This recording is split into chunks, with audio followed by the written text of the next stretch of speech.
Hachette Éducation vous présente les podcasts Vocation Auteur. La parole est donnée à nos enseignants auteurs, tous les hommes et les femmes qui sont derrière nos créations éditoriales. Ils vous racontent leur parcours, vous parlent de leurs pratiques et du sens qu'ils donnent à leurs projets éditoriaux. Comprendre qui ils sont pour comprendre ce qu'ils font. Aujourd'hui, je vous présente Éric Barbazo, enseignant de mathématiques, auteur et directeur de la collection Barbazo du même nom. Écoutez l'extrait musical qu'il a choisi pour introduire ce podcast. C'est une chanson qui nous ressemble. Toi tu m'aimais et je t'aimais. Nous vivions tous les deux ensemble.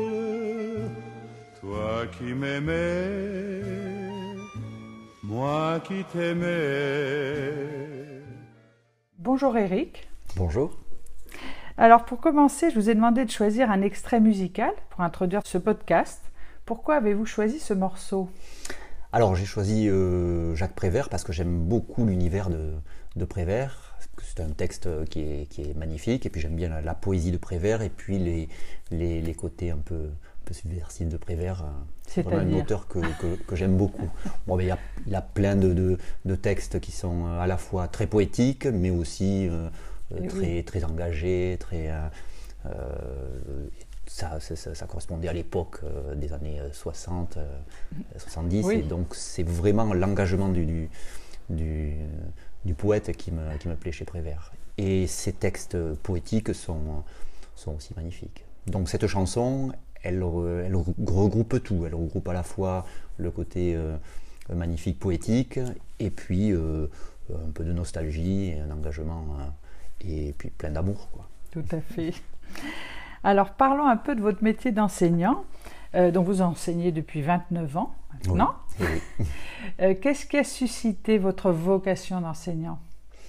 Alors, c'est assez classique, mais c'est mon prof de seconde. J'ai eu un prof de maths en seconde auquel je me suis identifié par son charisme, sa façon de procéder en classe. Il était à la fois très calme, mais c'était ce qui nous passait il était sensible, et là je me suis identifié. J'ai trouvé que à la fois le contenu mathématique me plaisait, parce que j'étais bon en maths, oui. Et la manière dont il présentait les maths et dont il nous les faisait passer, je pense que je me suis identifié à ça. Et donc ça m'a donné envie de... Et donc ça vous a donné envie d'être enseignant ? Oui, ça m'a donné envie d'être enseignant de maths, particulièrement. D'accord. Alors vous avez un parcours original et très diversifié. Est-ce que vous pouvez un petit peu m'en parler ? Alors original, je ne sais pas. C'est vrai que quand j'étais au collège, j'étais un bon élève, classique. Et à l'époque, c'était au milieu des années 80, il y a eu un essor de l'enseignement technique dans ces années-là. Et beaucoup d'orientation vers les lycées technologiques. Donc je me suis orienté, sans trop savoir ce que je voulais faire à ce moment-là, vers un lycée technologique, plutôt que d'aller dans les séries classiques, C, D, etc. Et là, j'ai découvert un autre enseignement, c'est sûr. Ça m'a moins plu, j'avoue, mais heureusement qu'il y avait ce fameux bac E, ce bac à la fois mathématique, un peu comme le C, oui. Et puis technologique, qui s'orientait vers des études d'ingénieur. J'ai fait ce bac, Le côté technique m'a moins plu, mais en tout cas ça m'a servi ensuite quand j'ai été enseignant, parce que j'avais à la fois fait des mathématiques commencées, mais avec cet apport pratique plus manuel de technologie. D'accord. Alors, vous m'avez dit qu'une fois que vous avez eu votre bac en poche, assez jeune, vous êtes parti au Qatar. Alors, pas le bac, j'ai quand même fait mes études supérieures. J'ai passé les concours, j'ai passé le CAPES et l'agrégation. Et puis, juste après l'agrégation, il fallait faire le service militaire. Et à ce moment-là, j'avais fait une demande de report de service militaire pour études. Et après, on pouvait partir en coopération. Donc, je suis effectivement parti en service militaire en coopération au Qatar pendant 2 ans. Et j'ai fait mon premier métier d'enseignant à ce moment-là, sans avoir fait encore la formation de stagiaire. Vous avez aimé cette expérience? Oui. Très très bonne expérience. Ouais. Qu'est-ce qui vous a plu? Alors, ce qui m'a plu, c'était la découverte de beaucoup d'élèves de pays différents. Il y avait à peu près 50% de Français qui étaient expatriés là-bas, et puis 50% d'élèves d'Égypte, de Liban, de Syrie, du Moyen-Orient globalement. Donc une richesse incroyable dans les différents élèves que j'ai eus. Et puis le pays, je ne connaissais pas du tout. Je ne connaissais pas du tout d'ailleurs les problématiques du Moyen-Orient à ce moment-là. Donc j'ai découvert un pays particulier quand même, qui était le Qatar à cette époque, qui était encore beaucoup plus fermé que ce qu'il est actuellement.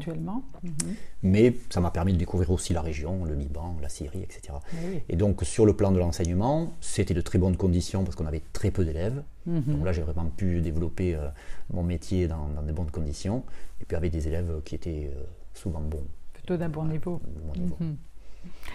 Et donc ensuite, après le Qatar? Alors après le Qatar, je suis revenu en France faire mon stage. Donc, j'ai fait mon stage à Toulouse et puis je suis rentré dans la carrière d'un prof de maths en France, classiquement. Et j'ai enseigné quelques années, assez rapidement dans l'Académie de Bordeaux. Et là, j'ai eu la chance de retravailler avec mes anciens profs d'université, notamment Pierre Terraché. Oui. Parce qu'en maths, on a ce qu'on appelle les IREM dans les universités et qui permettent aux enseignants du secondaire de travailler avec des enseignants de l'université. Et donc, pendant pendant mon métier, j'ai intégré l'IREM de Bordeaux.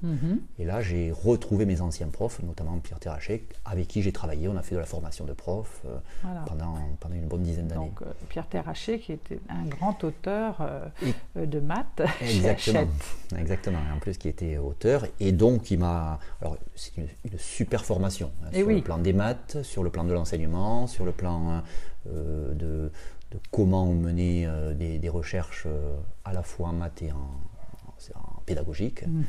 Et effectivement, il m'a donné cette envie aussi d'écrire. De l'édition, et de l'écriture. J'ai vu comment il faisait. Il travaillait, on allait souvent dans des colloques, et donc dans le train, je le voyais reprendre ses chapitres qui étaient imprimés, faire des annotations, etc. Donc, pas mal de questions, pas mal de réponses, et ça m'a donné... Ça vous a donné envie d'être auteur? Oui, vraiment, c'est la richesse de ce travail, c'est vrai que ça m'a immédiatement... D'accord. Alors, à côté, effectivement, de cette rencontre, vous avez également dirigé, pendant un certain nombre d'années, l'association des professeurs de maths, la PMEP. Alors, combien de temps vous êtes... Alors, je suis rentré à la PMEP d'abord à Bordeaux, en 2003, puisqu'on organise un grand colloque à Bordeaux. Et donc, j'ai pris la présidence de la PMEP à Bordeaux. Et puis ça m'a permis de rentrer au comité national. Et puis, j'ai dirigé, donc je suis devenu le président de la PMEP au niveau national en 2009. Et pendant 4 ans, j'ai été le président de l'association. Donc, entre 2003 et 2013, donc une bonne dizaine d'années, j'ai vraiment travaillé au sein de l'association, à la fois localement et au niveau national. Et donc, avec une richesse de rencontres de professeurs de tout niveau, de tout niveau d'enseignement, à la fois du primaire, parce qu'on a des profs d'école, jusqu'à l'université, les profs de prépa, etc. Donc là, vraiment une richesse de rencontres, de partage, et puis de recherche pédagogique et de militantisme aussi. Il y a un vrai militantisme pour la défense de l'enseignement des mathématiques. Mais qu'est-ce que vous en avez retiré donc, de cette expérience? J'en ai retiré plein de choses. J'ai retiré à la fois une réflexion collégiale sur les programmes, sur les manières d'enseigner, parce qu'on a beaucoup de collègues qui faisaient de la didactique aussi, beaucoup de collègues qui faisaient de l'histoire des sciences. Donc quand on faisait des colloques, on en a fait pas mal. Il y avait toutes ces conférences, tous ces ateliers qui mélangeaient tout ça. Et donc, ça donne un vrai recul sur le métier pas simplement quand on est dans sa classe seul avec ses élèves, mais sur les différentes pratiques des autres, sur les manières d'enrichir ses cours, et puis avoir simplement des documents, une bibliographie, enfin Oui, alors toutes ces expériences qui sont très riches, est-ce qu'elles ont fait varier vos pratiques de classe ou évoluer plutôt vos pratiques de classe? Oui, beaucoup. Et de quelle manière? Alors, beaucoup, parce qu'au départ, quand on est jeune prof, on a plutôt tendance à pratiquer ce qu'on a vécu. Et puis, toutes ces rencontres font qu'à un moment donné, on réfléchit sur comment faire travailler les élèves en groupe, comment l'hétérogénéité s'est accrue de plus en plus aussi depuis quelques années. Donc il fallait remettre en cause vraiment les cours magistraux. On ne pouvait plus faire un cours magistral en seconde, c'était plus possible. Et donc le fait de partager avec d'autres collègues qui avaient des pratiques très très différentes les uns des autres, ça fait une vraie réflexion sur sa propre pratique et sa manière d'enseigner. Oui, alors concrètement, vous avez des exemples de pratiques un petit peu innovantes? Oui. Alors j'ai appris, et d'ailleurs je l'ai retranscrit dans les derniers manuels là, de première, j'ai appris par des collègues du lycée professionnel, parce qu'il y avait aussi pas mal qui ont donc souvent des publics plus en difficulté, un travail en groupe, mettre les élèves par exemple par 4 ou 5, et puis leur donner un rôle. Donc il y a le rédacteur, il y a celui qui est maître du temps, il y a celui qui communique avec le professeur. Donc chaque élève dans le groupe a un rôle, il doit prendre en charge ce rôle et il doit s'y tenir. Et le professeur passe de groupe en groupe et bien sûr les élèves travaillent sur un travail commun. Et ça marche bien, c'est-à-dire que j'ai vraiment vu, et au lycée professionnel il applique sur des élèves qui sont en vraie difficulté de tous ordres, des difficultés scolaires mais aussi difficultés comportementales. Et ça marche bien, et ça marche bien à tout niveau. Et je l'ai appliqué moi-même en terminale scientifique à l'époque, et il y a une vraie plus-value, puisque les élèves, à partir du moment où ils ont un rôle, ils doivent le remplir. Il y a par exemple celui dans le groupe qui doit, parce qu'ils sont notés aussi, ils sont évalués par l'enseignant dans leur rôle également. Donc celui qui doit maintenir le calme, parce que quand on fait travailler les élèves en groupe, il y a bien entendu le problème du bruit qui de fait augmente dans la classe. Donc ce rôle-là, ils avaient ça les responsabilise. Donc ça les responsabilise bien. Et ils s'y tiennent bien. Ils s'y tiennent. Et vous avez senti qu'ils progressaient à la suite de ces ateliers en groupe? Alors il y a les élèves réagissent différemment selon leur position dans la classe ou selon leur manière de faire. Certains se développaient vraiment dans le travail de groupe à partir du moment où ils avaient un rôle. Et en classe entière, ils ne participaient jamais.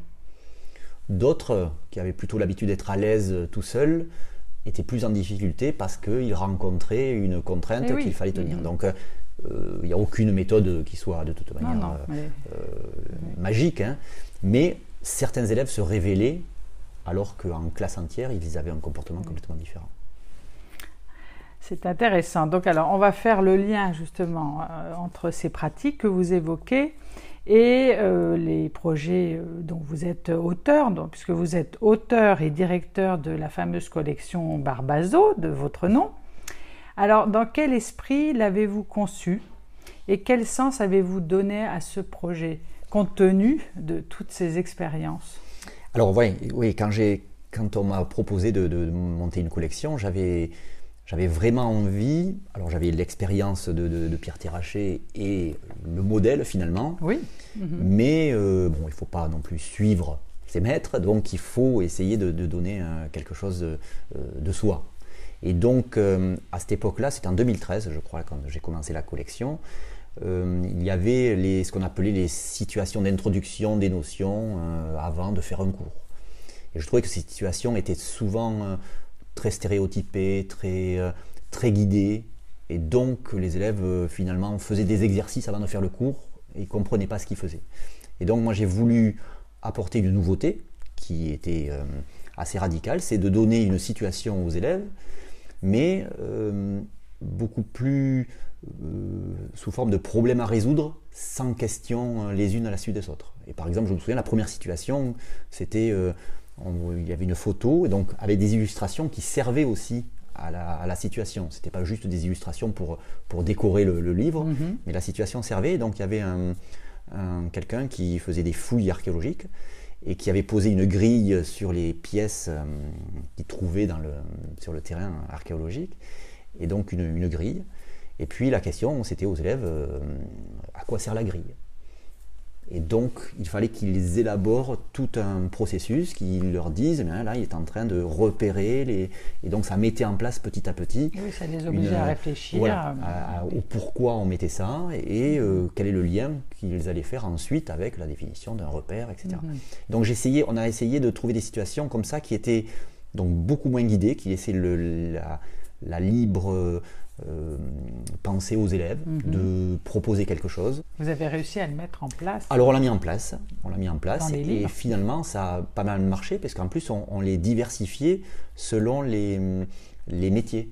Parce qu'il y avait la situation en médecine, il y avait la situation en archéologie, là par exemple, il y avait la situation en physique, il y avait une situation en sciences de la vie. Oui, il y avait tous les domaines, et transversalité dans vos livres, tous les domaines. Voilà, on balayait les domaines. Et puis ça donne aussi du concret, du sens. Ça donnait du concret, ça donnait du sens, et puis ça permettait aux élèves parfois de s'identifier si c'était en médecine, si c'était en... Voilà, et puis il y avait des questions simples aussi. C'était aussi des questions, par exemple, quand on voit une courbe, c'était en médecine, une courbe d'introduction de médicaments dans le sang, et il y avait, on pouvait voir si le médicament devenait dangereux, s'il ne devenait pas dangereux, et on mettait en place le vocabulaire des fonctions petit à petit. Et ça, c'était assez novateur, et ça a pas mal marché finalement. Et il y avait un deuxième volet, c'était un volet méthodologique, donc j'avais appelé ça la rubrique outils et méthodes, et ça aussi j'ai eu un retour assez favorable de ça, où on mettait vraiment en place des exercices, mais avec une méthode bien mise en valeur, bien mise en exergue, et qui servait de modèle aux élèves. Et c'est quelque chose qui a bien pris. Qui a bien fonctionné. Qui avait à la fois le côté outil, donc un logiciel, une calculatrice, etc. Donc ça, c'était pratique, comment j'utilise mon outil. Et à côté, il y avait vraiment l'étude méthodologique qui permettait aux élèves de comprendre pourquoi on utilisait telle ou telle méthode dans une situation. C'était bien d'avoir les deux en regard. C'était en parallèle, oui. Alors, on va conclure ce podcast. Qu'avez-vous le plus à cœur de transmettre à vos élèves à travers votre enseignement? Quelles sont les valeurs, l'empreinte que vous souhaiteriez leur laisser, en quelques mots? Alors, en quelques mots, c'est difficile. Alors moi, ce qui m'importe par rapport à mes élèves, c'est qu'ils arrivent à réussir quelque chose, même si a priori ils pensent qu'ils sont incapables de le faire. Alors, les bons élèves en mathématiques, ça arrive souvent, parce qu'ils arrivent bien, mais il faut arriver à les faire se dépasser. Mais les élèves en difficulté, qui ont souvent une peur par rapport aux maths, et puis des a priori aussi, un manque de confiance. Un manque de confiance, ils sont parfois complètement arrêtés bloqués, et ils n'arrivent pas à dépasser quelque chose. Et donc, ce qui me tient à cœur, c'est effectivement de leur montrer qu'à un moment donné, s'il faut un effort, mais un effort qui n'est pas forcément insurmontable, ils vont retrouver du plaisir ou du goût à arriver à répondre à une question, même si elle est simple, et à la mettre en place de manière assez précise. Et ça, alors on n'y arrive pas tout le temps, mais c'est vraiment c'est une victoire, ce qui me tient à cœur. D'y arriver. Et donc pour finir, quelle est votre citation préférée et pour quelle raison l'avez-vous choisie? Alors, il y a un univers où je vais parler de Prévert, mais il y a Queneau aussi, Raymond Queneau, que j'aime beaucoup, et qui a écrit Zazie dans le métro. Et il pose la question, mais pourquoi toi tu veux l'être institutrice? Et elle lui dit, c'est pour emmerder les élèves. Alors, sur le côté de la citation, elle m'a vraiment plu cette phrase. Et bien sûr, il faut y voir le contraire, justement, parce que dans Queneau, il y a toujours, et c'est un peu comme Prévert, il y a cet aspect un peu piquant et un peu provocateur des fois. Et c'est justement, en plus c'était dans les années 60, où l'enseignement était extrêmement étriqué et pas donné à tout le monde. Et il y avait cette idée il fallait quand même revoir ces méthodes-là. Et donc, le côté, et puis on le voit après dans le livre, il y a quand même un côté humaniste chez Queneau qui est quand même magnifique, approfondi. Et donc, voilà, ces côtés un peu provocateurs comme ça me plaisent décalé. beaucoup. Un peu décalé. D'accord. Bon, merci beaucoup Éric de m'avoir consacré ce temps et à très bientôt. Merci à vous. Au revoir. Au revoir. Merci de nous avoir écoutés. Vous pouvez retrouver ce podcast sur le site Hachette Éducation et sur les plateformes de streaming. Si vous avez aimé, n'hésitez pas à liker et à partager.